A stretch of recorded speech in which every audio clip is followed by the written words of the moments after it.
Hello, welcome to the 2025 Autocar Awards, where we give 11 cars and a whole host of people a bunch of awards. These are three of those cars, one of which is the Lamborghini Revuelto, which we consider the best dream car. There is a McLaren Artura, which won our recent Britain's Best Driving Car contest, and also the Porsche 911 ST, which is a 5-star road test car. So we've got the whole gamut of the things we do here at Autocar personified in these three cars. This is not a typical group test, but if you added the McLaren and the Porsche's price and cylinder count together, you get something similar to the Revuelto. But let's take them all for a drive and see why they are all Autocar Award winners. By the time you see this video, Autocar will have gathered the great and the good in London to celebrate the best cars and the best people in the business. For more about this, go to our website once you've finished here. But for now, let's revel in these three magnificent cars, which, all for different reasons, are Autocar Award winners this very week. First is the winner of our annual Britain's Best Drivers Car contest, a feature we've been running for more than 30 years. Its latest iteration was won by this McLaren. And here's why. So welcome to the inside of the Artura. Forgive the helmet, that makes me look like a cockapoo riding a sidecar. But the Artura won our Britain's Best Drivers Car contest a couple of months ago. Does not take long to see why, because McLarens have always steered really beautifully. They've got this sort of hydraulic steering, the weighting is good, the speed is good, you get loads of feel, it's a very natural take-up of weighting and feel as you start. They've also ridden really nicely as well. They've had sophisticated suspension. If you put them in their more relaxed mode, they ride as well as big sort of luxury saloon cars, to be honest. You know, they've got a real glide about them and absorbance. What has come with the Artura is not only a V6 engine that I think probably sounds better than the V8 that McLaren has been using, but also the fact that it's got this hybrid assisted powertrain means that there is very, very little lag. There's no turbo lag because the electric motor fills that torque gap at low revs. So while the engine is starting to boost, the electric motor is just instantly responding in the way that electric motors do. So it's got a wonderful response. And then while some McLarens of old had a handling balance that were great when you did things the way they wanted to, there were exceptions to that, like the 675 LT was blinding, and I mean the P1 was obviously something else again. But some could sort of understeer up to a point and then oversteer quite a lot. It was fun if you drove them the way they wanted to be driven, but they weren't such a blank page or open book as some of their rivals. Well, that has changed with the Artura, which has, I think, a more, natural's the wrong word, but it's got a more neutral handling balance, a bit more of a you decide handling balance to it, if you like. You can approach a corner and drive it a bit more how you want to. If you don't drive it exactly how it wants to be driven, it doesn't matter. You've got more options. It's an immensely satisfying car. It's also a really, really terrific road car. It's a wonderful, wonderful road car to drive. Even though it's a really fast car, you don't have to drive it fast to get enjoyment and feel and reward out of it. It just absorbs when you want it to. It talks back to you all the time. You can be driving at sensible road speeds or going flat out on a circuit, and it's great, really, really great in either respect. The Artura had a slightly difficult start in life. You may remember some videos and features around the time of its launch and some thermal incidents, which is saying things got rather too hot. But McLaren has sorted that, and at the same time it's introduced some changes to the Artura, and that's why it's an Autocar 2025 award winner. Autocar is one of few outlets these days that still performs full road tests, including spending time at industry standard test tracks. We measure things, weigh things, and put performance numbers to things. And then, well, sometimes a car comes along that doesn't care about numbers because it worries more about feel and drama. Cars like the Porsche 911 ST, a 5-star road test car, if ever there was one. So it got 5 stars in our recent road test where we test cars on the road and on a industry test track. This car is not about performance figures, it's not actually strictly about lap times.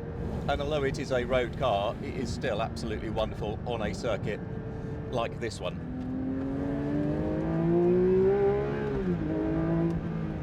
And that's what's special about it. Number one is that engine that revs to 9,000 RPM with a terrific response, just so immediately responsive and so predictably responsive. You know, you asked for 30%, you get 30%. You ask for more, you get more. Brake pedal feel is terrifically strong. The steering is lighter than the McLaren's. It's electrically assisted in Porsches these days. It's so responsive. The front end is really well keyed in. Till about 2 generations of Porsche ago, it took a GT3 RS to get a really keyed in front end. The GT3s sort of pushed up to quite a lot of steady state understeer that you would have to unsettle on the way through. Now modern GT3s and this ST have brilliantly responsive front ends. You can even turn in off the power and off the brakes, just sort of nudge in, and they have a real natural balance, a sort of even front and rear handling balance. And then when you do ask a bit more of the power, the differential hooks up. They've got enough torque at higher revs to start pushing through and straighten the car's line. And the fact is, you can just do that as you want to do. It's entirely up to you what kind of cornering stance you make possible, whether you just drive through with just a little hint of understeer and very steady, very stable, whether you just want to straighten the line slightly on the way out, or if you want to be a bit silly,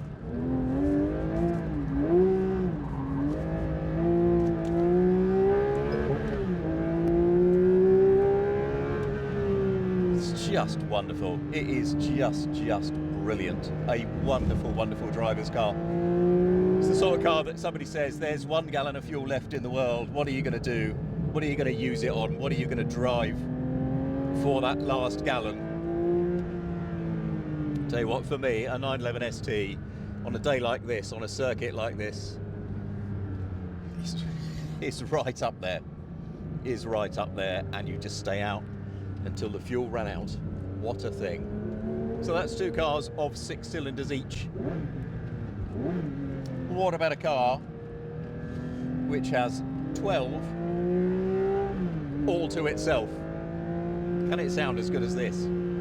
As befits a supercar, a hypercar maybe, that looks like this, has a mid-mounted V12 engine that revs to 9,500 RPM and basically costs £500,000, there is an award.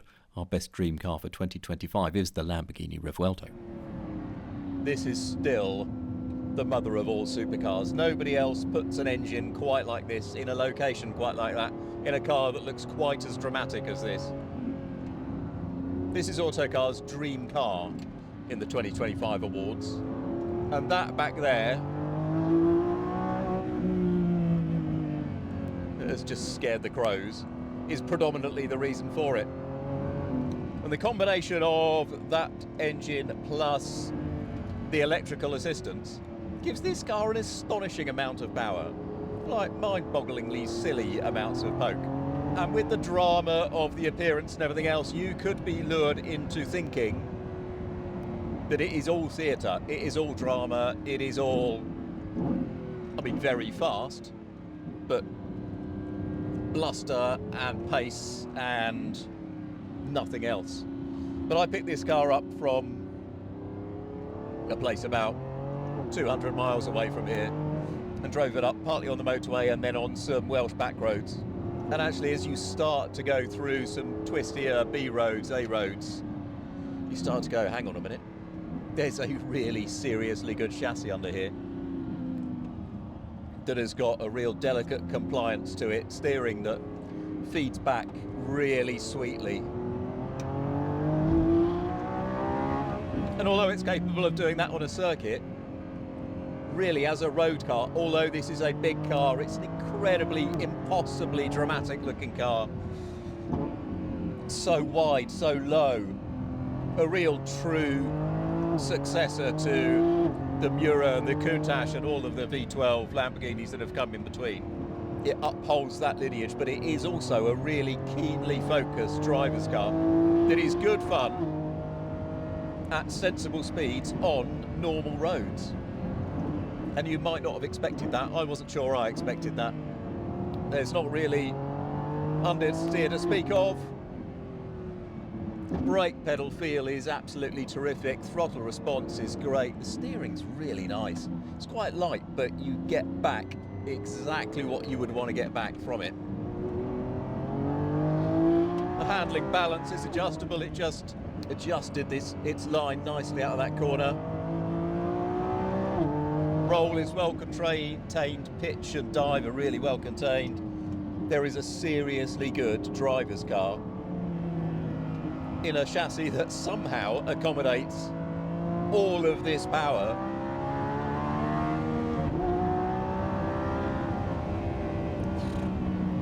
And that engine that just on that sort of not quite straight around here is pushing it up to